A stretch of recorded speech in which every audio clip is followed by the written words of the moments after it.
యేసుని ప్రేమ ఛానల్కి స్వాగతం. దయచేసి ఈ ఛానల్ని లైక్ చేయండి, షేర్ చేయండి, సబ్స్క్రైబ్ చేయండి. సోదరీ సోదరులారా, ప్రియ శ్రోతలారా, ఈ రోజున మనం కీర్తనల గ్రంథంలో నుండి 45వ కీర్తన నుండి పాఠం ప్రారంభించబోతున్నాము. శ్రద్ధగా వినండి. ఈ కీర్తనలో యేసు ప్రభు రెండో రాకడ ప్రస్తావించబడింది. ఆయన వచ్చి రాజ్యం స్థాపిస్తాడు. ఈ కీర్తన మెస్సియా కీర్తన. హెబ్రీ పత్రికలో ఈ కీర్తనలోని వచనాలు ఉదహరించబడినవి. ఇది మరి ఒక మస్కెల్ కీర్తన, అనగా ప్రబోధ గీతం. కోరహు కుమారులు రచించిన కీర్తన. శోషనీయులు అనే రాగం మీద పాడదగింది. శోషనీయులు అంటే వల్లి పద్మ పుష్పాలు అని అర్థం. ఇది యేసు ప్రభు యొక్క నామధేయాలలో ఒకటి. యేసుకు షారోను రోజా అనే పేరు కూడా ఉంది. యేసు ప్రభు సౌందర్యాన్ని తలపింపచేసే ఉపమాన సంకేత నామములు ఇవన్నీ. యేసు ప్రభు రెండోసారి రాబోతున్నాడు. ఇంతవరకు ఇశ్రాయేలు జాతి విలాపం విన్నాము. ఇప్పుడు మెస్సియా వస్తాడనే ఉత్సాహం. ప్రకటన 19వ అధ్యాయంలోని దృశ్యానికి ఇది ప్రవచనం. యేసు ప్రభు కూడా తన రెండో రాకడను గురించే ఎక్కువగా చెప్పాడు. మత్తయి శుభవార్త 24వ అధ్యాయం 29-30 వచనాలు. ఆ దినముల శ్రమ ముగిసిన వెంటనే చీకటి సూర్యుణ్ణి కమ్ముతుంది, చంద్రుడు కాంతినివ్వడు, ఆకాశము నుండి నక్షత్రాలు రాలుతాయి, ఆకాశమందలి శక్తులు కదిలించబడతాయి. అప్పుడు మనుష్యకుమారుని సూచన ఆకాశమందు కనబడుతుంది. అప్పుడు మనుష్యకుమారుడు ప్రభావముతో మహామహిమతో ఆకాశ మేఘారూఢుడై రావటం చూచి భూమి మీద ఉన్న సకల గోత్రాల వారు గుండెలు బాదుకుంటారు. యేసు ప్రభువు రాకడే మనకు శుభప్రద నిరీక్షణ. ఇప్పుడు 45వ కీర్తన మొదటి వచనం నుండి వినండి. ఇది ప్రేమను గూర్చిన గీతం, రాజుగారి వైవాహిక గీతం. ఒక దివ్యమైన సంగతితో నా హృదయం బహుగా ఉప్పొంగుతున్నది. నేను రాజును గూర్చి రచించిందే పలుకుతాను. నా నాలుక త్వరగా రాసేవాని కలంలాగా ఉన్నది. నా హృదయం ఉప్పొంగిపోతోంది. ఏదో చెప్పాలని హృదయం ఉవ్విళ్ళూరుతోంది. నా నాలుక కలం కంటే పదునైనది. రాసినప్పుడు మన భావాలు పూర్తిగా వెల్లడి అయినట్లు అనిపించనప్పుడు మనం రాత అవతల పెట్టేసి మాట్లాడతాము. మాటలో ఉద్రేకం పరవళ్లు తొక్కుతుంది. అది రాతలో పూర్తిగా వ్యక్తం కాదు.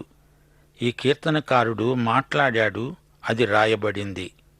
ఇంతకు ఈ కీర్తనలోని కథానాయకుడు ఎలాంటివాడు? అతడు మెస్సియా, అతిలోక సుందరుడు. నరుల కంటే నీవు అతి సుందరుడవై ఉన్నావు. నీ పెదవుల మీద దయారసము పోయబడి ఉన్నది. కావున దేవుడు నిత్యము నిన్ను ఆశీర్వదిస్తాడు. ఈ మధుర గీతం యేసు ప్రభు సౌందర్యాన్ని, ఆకర్షణీయమైన వ్యక్తిత్వాన్ని వర్ణిస్తుంది. 2 కొరింథీ 3వ అధ్యాయం 18వ వచనంలో పౌలు ఏమన్నాడు? మనమందరము ముసుకులేని ముఖాలతో ప్రభువు యొక్క మహిమను అద్దము వలె ప్రతిఫలింపచేస్తూ మహిమ నుండి అధిక మహిమను పొందుతూ ప్రభువైన ఆత్మచేత ఆపోలికగానే మార్చబడుతున్నాము. సోదరీ సోదరులారా, ఆయన మహిమ సౌందర్యాన్ని తనివిదీర చూడండి. శూరుడా, నీ కత్తి మొలను కట్టుకో, నీ తేజస్సును నీ ప్రభావమును ధరించుకో. ఇప్పుడు యేసు ప్రభువు రక్షకుడుగా కాదు, రాజుగా ప్రభావముతో వేంచేస్తున్నాడు. మెస్సియా ఖడ్గము ధరించిన వాడై శూరుని వలె విజయం చేస్తాడు. మొదటిసారి ఆయన వచ్చినప్పుడు ఖడ్గముతో రాలేదు. గెత్సెమనీ తోటలో యేసు శిష్యుడైన పేతురు యేసును బంధించడానికి వచ్చిన సిపాయిల్లో ఒకని మీదికి కత్తి విసిరి అతని చెవి తెగనరికాడు. మత్తయి శుభవార్త 26వ అధ్యాయం 52వ వచనంలో ప్రభు అన్నాడు, నీ కత్తి తిరిగి ఒరలో పెట్టు. ఖడ్గము ధరించిన వాడు దానితోనే నాశనమవుతాడు. ఈసారి ప్రభువు ఖడ్గము లేకుండా వస్తాడా? అలా కాదు. కీర్తన 2వ అధ్యాయం 9వ వచనం ఏమంటోంది? ఇనుపదండముతో నీవు వారిని నలగొడతావు, కుండను పగలగొట్టినట్లు వారిని ముక్కలు చెక్కలుగా పగలగొడతావు. 2వ కీర్తనలో యేసు ప్రభువు రెండో రాకడ ప్రవచింపబడింది. ఇదే వచనం ప్రకటన గ్రంథంలో పదే పదే ఉదహరించబడింది. ఆయన తిరిగి వచ్చినప్పుడు లోకమంతా ఆయనకు వ్యతిరేకంగా తిరుగుబాటు చేస్తుంది. అప్పుడు అంత్యక్రీస్తుకు అధికారం చేతిలో ఉంటుంది. అతడు దేవుని ప్రజలను హింసిస్తాడు. ఇశ్రాయేలు శేషిత ప్రజనేగాక యేసు ప్రభు యొక్క విశ్వాసులను కూడా పలు విధాల శ్రమలకు గురిచేస్తాడు. ఆయన పెదవుల మీద దయారసం, కృపారసం పోయబడి ఉంది. అంతేకాదు, ఆయన నోటి నుండి తీర్పు కూడా బయలువెడలుతుంది. లోకమంతా దేవునికి, ఆయన అభిషిక్తునికి తిరుగుబాటు చేస్తారు. సత్యమును వినయముతో కూడిన నీతిని స్థాపించడానికి నీ ప్రభావమును ధరించుకొని వాహనమెక్కి బయలుదేరు. నీ దక్షిణ హస్తము భీకరమైన వాటిని జరిగించడానికి నీకు నేర్పుతుంది. భీకరమైనవి అంటే ప్రజలకు సంభ్రమాశ్చర్యాలు కలిగించే సంఘటనలు. ఆయన అలాంటి కార్యాలు జరిగిస్తాడు.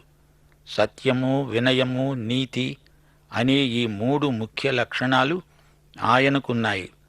యేసు రాజ్యంలో ఈ 3 ముఖ్యమైన సుగుణాలు.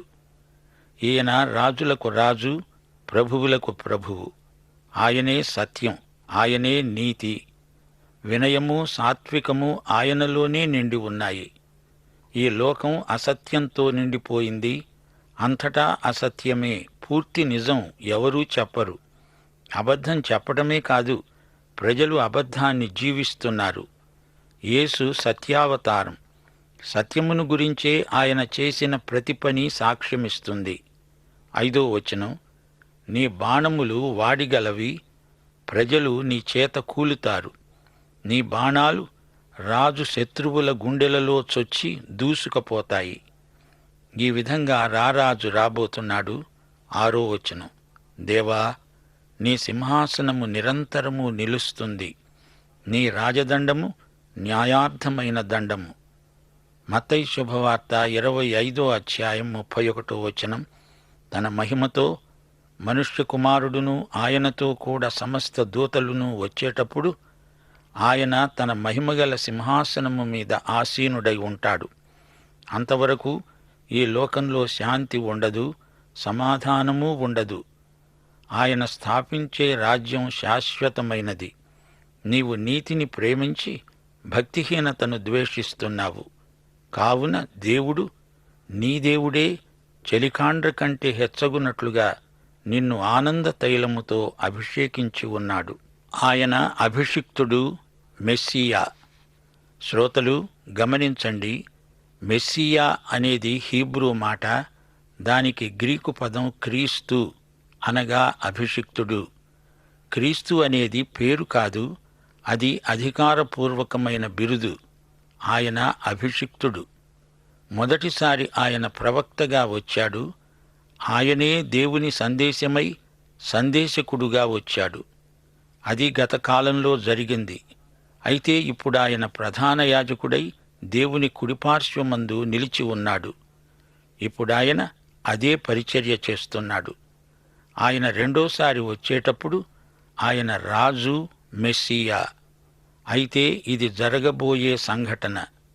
దేవుడు నిన్ను ఆనంద తైలముతో అభిషేకించి ఉన్నాడు. యేసు మహానందమయుడు, మహారాజు. హెబ్రీ పత్రికలో ఈ 2 వచనాలు ఉదహరించబడినవి. హెబ్రీ పత్రిక 1వ అధ్యాయం 8, 9 వచనాలు.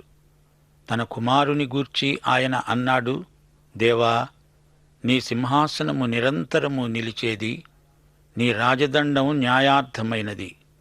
నీవు నీతిని ప్రేమించావు, దుర్నీతిని ద్వేషించావు. అందుచేత దేవుడు, నీ దేవుడు నీ తోడివారి కంటే నిన్ను హెచ్చించేటట్లుగా ఆనంద తైలముతో అభిషేకించాడు. ఆయన దేవుడు, అందరికంటే శ్రేష్ఠుడు. ఈ కీర్తనలోని ఆకర్షణ కేంద్రం యేసు ప్రభువే, మరెవరూ కాదు. నీ వస్త్రములెల్లా గోపరసవాసనే, అగరువాసనే, లవంగి పట్టవాసనే. దంతముతో కట్టిన నగరులలో తంతివాద్యములు నిన్ను సంతోషపెడుతున్నవి. ఆయన రాబట్టి మన ఆనందము పరిపూర్ణమైంది. తన ఎదుట ఉంచబడిన ఆనందము కోసమై ఆయన శిలువను భరించాడు. ఆయన యూదా గోత్రికుడు. యూదా అనగా స్తుతి అని అర్థం. అయితే వారు అరణ్యయాత్రలో సణిగారు, గొణిగారు. శ్రోతలు వింటున్నారా? విశ్వాసులు సణగకూడదు, దేవుణ్ణి స్తుతించాలి. ప్రభువు రాబోతున్నాడు. ఆయనను కలుసుకునేందుకు మనం సిద్ధపడాలి గదా. 9వ వచనం, నీ దయనొందిన స్త్రీలలో రాజుల కుమార్తెలున్నారు. రాణి ఓఫీరు అపరంజితో అలంకరించుకొని నీ కుడిపార్శ్వమున నిలుచున్నది. పాత నిబంధనలో సంఘం స్పష్టంగా పేర్కొనబడలేదు గాని ముంగుర్తుగా, ఉపమాన రూపంగా చెప్పబడిన సందర్భాలెన్నో ఉన్నాయి. పెండ్లి కుమార్తె అన్నప్పుడు సంఘమే అని, పెండ్లి కుమారుడు యేసుక్రీస్తు అని మనం గుర్తించాలి. హవ్వా, రెబ్కా, రూతు వీరు సంఘానికి ముందు గుర్తులు. అలాగే ఈ వచనంలో అపరంజితో అలంకరించుకొని తన ప్రియవరుని ప్రక్కన నిలిచి ఉన్న ఈ వధువు, నవవధువు సంఘమే. ఆమెను క్రీస్తే హెచ్చిస్తాడు. తన సింహాసనముపై కూర్చోబెట్టుకుంటాడు. కుమారి, ఆలకించు, ఆలోచించి చెవియొగ్గు. నీ స్వజనమును, నీ తండ్రి ఇంటిని మరచిపో. మనము లోకాన్ని, అందులో ఉన్న వాటిని ఆశించకూడదు, మరచిపోవాలి. లోకములో నుండి బయటికి వచ్చేశాము. మనం ప్రభువునే హత్తుకొని ఉండాలి. లోకములో నుండే మనము రక్షించబడ్డాము గదా. ఈ రాజు నీ ప్రభువు. అతడు నీ సౌందర్యమును కోరినవాడు. అతనికి నమస్కరించు. అవును, సంఘము సర్వాంగ సుందరంగా చేయబడుతుంది. 17వ వచనం, తరములన్నిటా నీ నామము జ్ఞాపకముండేట్లు చేస్తాను.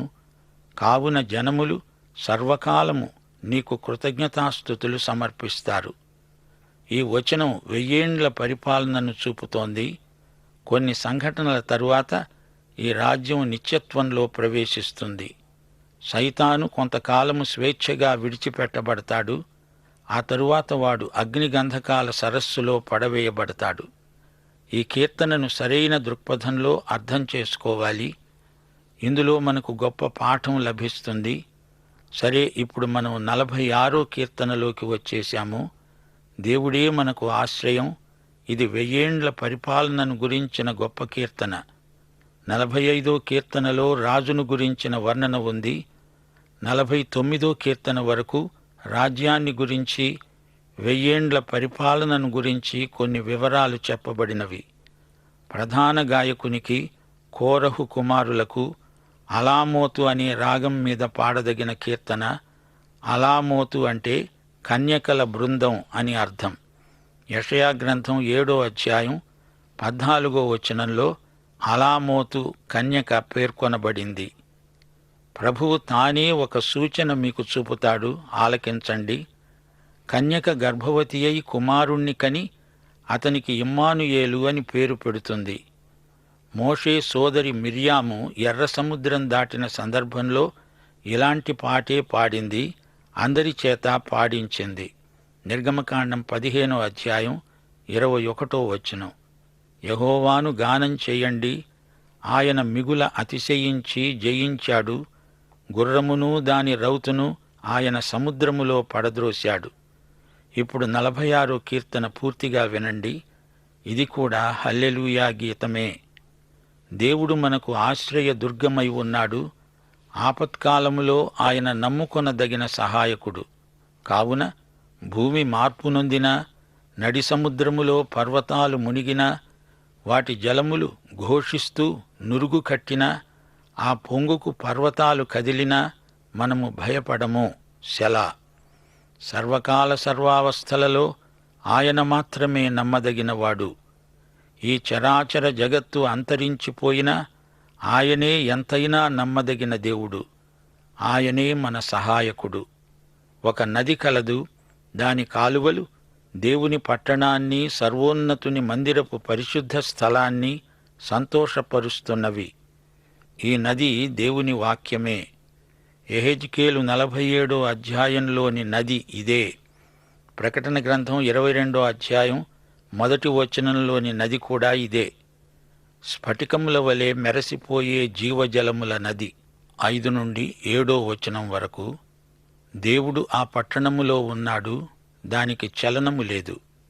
అరుణోదయాన దేవుడు దానికి సహాయం చేస్తున్నాడు. జనములు ఘోషిస్తున్నాయి, రాజ్యాలు కదులుతున్నాయి. ఆయన తన కంఠధ్వని వినిపించగా భూమి కరిగిపోతున్నది. సైన్యములకు అధిపతి అయిన యెహోవా మనకు తోడై ఉన్నాడు. యాకోబు యొక్క దేవుడు మనకు ఆశ్రయమై ఉన్నాడు. 1000 ఏండ్ల పరిపాలనలో ఇశ్రాయేలు శేషిత ప్రజ ఈ గొప్ప పాటను ఎలుగెత్తి పాడుతారు. యెహోవా చేసిన కార్యములు వచ్చి చూడండి. ఆయనే భూమి మీద నాశనములు కలుగచేసేవాడు. ఆయనే భూదిగంతాల వరకు యుద్ధాలు మాన్పించేవాడు. విల్లు విరిచేవాడు, బల్లెమును తెగనరికేవాడు ఆయనే. యుద్ధ రథాలను అగ్నిలో కాల్చివేసేవాడు ఆయనే. ఈయనే దానియేలు 2వ అధ్యాయం 45వ వచనంలో ప్రవచింపబడినవాడు. చేతి సహాయము లేక పర్వతము నుండి తీయబడిన రాయి ఆయనే. ఇది నెబుకద్నెజరు కలలో చూచిన వృత్తాంతం. హార్మగెద్దోను యుద్ధానంతరం కనబడే దృశ్యమిది. దేవుడు ఉన్నాడని ఆయన చేస్తున్న కార్యములే సాక్ష్యమిస్తాయి. ఆ తరువాత నిత్యశాంతి. ఇది దేవుని వాగ్దానం. రాజు వచ్చి భూమిపై నుండి సమస్త అవినీతిని పూర్తిగా తొలగిస్తాడు. ఊరకుండండి, నేనే దేవుడను అని తెలుసుకోండి.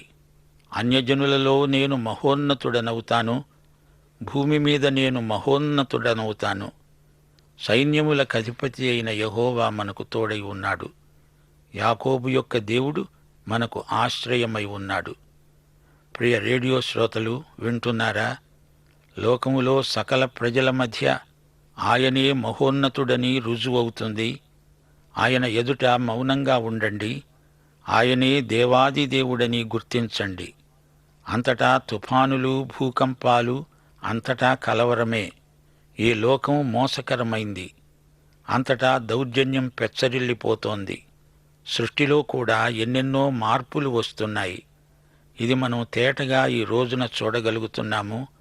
తుఫానులు వచ్చి నానా భీభత్సం కలిగించినప్పుడు ఊరకుండండి. నేనే దేవుణ్ణి అని మీరంతా తెలుసుకోవాలి. మీకు జ్ఞాపకం ఉందా? ఒకసారి యేసు ప్రభువు దోణిలో ఉన్నాడు. సముద్రపు పెనుతుపాను ముంచుకొచ్చింది. దోణిలో యేసు ప్రభువు ఆదమరచి నిద్రిస్తున్నాడు. శిష్యులు గొడవ చేశారు. ఆయన తుఫానును గద్దించాడు. గాని శిష్యులలోని భయమనే తుఫానును నిమ్మళపరచడం మరీ కష్టమైపోయింది. ప్రభువు సన్నిధిలో ప్రళయం మధ్య కూడా మౌనంగా, ప్రశాంతంగా, సహనంతో కనిపెట్టాలి. అదే ప్రభువు మన నుండి కోరుతున్నాడు. ప్రియ శ్రోతలు వింటున్నారా? కీర్తన 34:8 వచనం. యెహోవా ఉత్తముడని రుచిచూచి తెలుసుకోండి. ఆయనను ఆశ్రయించే నరుడు ధన్యుడు. ఏది ఏమైనా మనం మాత్రం భయపడం. దేవుని వాగ్దానాలను నమ్మాలి. దేవుని యందు అచంచల విశ్వాసం కలిగి ఉండాలి. యోహాను సువార్త 7వ అధ్యాయం 17వ వచనంలో యేసు ప్రభు స్వయంగా ఏమన్నాడు? ఎవడైనా ఆయన చిత్తము చొప్పున చేయ నిశ్చయించుకున్న ఎడల ఈ బోధ దేవుని వల్ల కలిగిందో లేక నా అంతట నేను బోధిస్తున్నానో వాడే తెలుసుకుంటాడు. ఆపత్కాలములో ఆయనే నమ్ముకోదగిన సహాయకుడు. ఆయన యందే సర్వసమృద్ధి ఉంది. పాఠం సమాప్తం. ప్రభువైన యేసుక్రీస్తు వారి సర్వకృప, దేవుడైన యెహోవా ప్రేమ, పరిశుద్ధాత్మ నిత్య సహవాసము మనకందరికీ సదాకాలము తోడై ఉండునుగాక. ఆమేన్. దయచేసి ఈ ఛానల్ని లైక్ చేయండి, షేర్ చేయండి, సబ్స్క్రైబ్ చేయండి.